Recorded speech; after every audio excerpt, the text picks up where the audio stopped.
There are at least two things that are certain in this life: death and Republicans lowering taxes for the rich. And that's what they're doing in their new bill that they unveiled this week. It includes some of Donald Trump's campaign promises, like scrapping federal taxes on tips, on overtime pay, and on car loan interest, which is designed to distract you from the entire point and like 99% of the bill, which is handouts to the wealthiest people in the world. This is a massive redistribution of wealth. That's what it is. We take away the money that goes towards the poor, working class, middle class, and we give it to the wealthy who funded Donald Trump's victory. And so that comes in a variety of forms.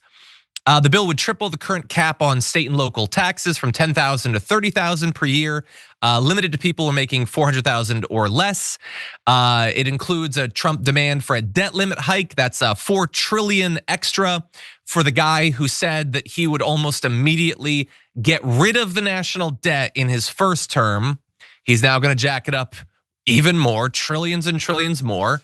And so the cost of the tax plan has been estimated to cost $5 trillion.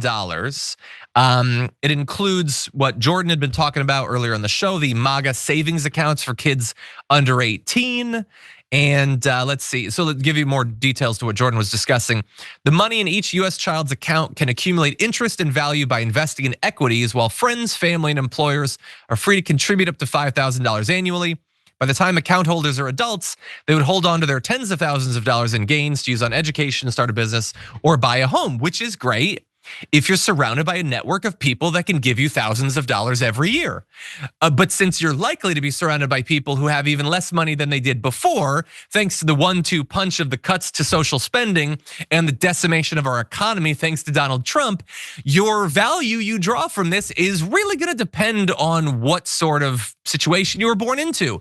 If you're wealthy, this might actually help you. You get additional tax incentives and savings.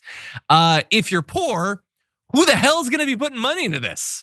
How are you gonna have the money to do that with the cost of rent and housing and all of that?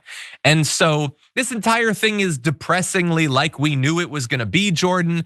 Tax cuts for corporations, tax cuts for the wealthy, which is strange because I saw so many headlines about how important of a priority it was for Donald Trump to raise taxes on the wealthy. Weird that they're not doing that.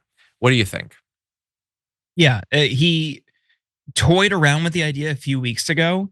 It's thought like he said something to the extent like, "Oh, well, maybe we should." And then a few weeks went by. I'm assuming he got hounded by his billionaire buddies and corporate donors, and all of a sudden, last week he says, "No, we shouldn't be doing that." So it's like he recognizes the guy is so cynical and opportunist. He recognizes that would be a popular move with a good portion of the country. Like, yeah. I think a majority of Americans want the wealthy to pay more. Unfortunately, I think many Republican voters and even some independents are hoodwinked into thinking that no, we shouldn't do that because it'll limit job opportunities. That money will just trickle down. We know it's wrong, but some people unfortunately believe it.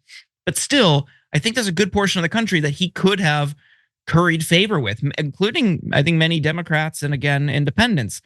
But I'm not saying they would have voted for him, but his cynicism was overwhelmed and I guess overrun by the influence of corporations and billionaires. All of a sudden, no, we're going with a tax package that favors the wealthy.